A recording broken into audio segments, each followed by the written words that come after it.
ഈ സാധനം കണ്ടോ, ഇത് ഇത് ചുറ്റീന്തെന്ന് പറയും. ചുറ്റീന്ത് ഇതിൻ്റെ കായാണിത്. ഞങ്ങൾക്ക് ചെറുപ്പത്തിൽ ഇതിൻ്റെ കാ മഞ്ഞ കളറാണ്. അത്യാവശ്യം വലുപ്പത്തിൽ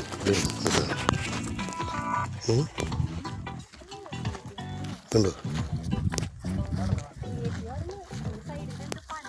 ചുറ്റീന്തിൻ്റെ പഴം തിന്ന എന്താണെന്ന് പറയാം. എൻ്റെ രസം മധുരമാണ്, മഞ്ഞ കളറാണ്. തിന്നിട്ടുള്ളവർക്കറിയാം ഇതിൻ്റെ ടേസ്റ്റ്. ചുറ്റീന്തെന്ന് പറയും ഈ സാധനത്തിൻ്റെ പേര്. ഇനി മറ്റുള്ള നാട്ടുകളിൽ എന്താണെന്ന് പറയാമെന്നറിയാൻ പാടില്ല. ഇത് പോറിന് ഒരു കുല കണ്ടതാണ്.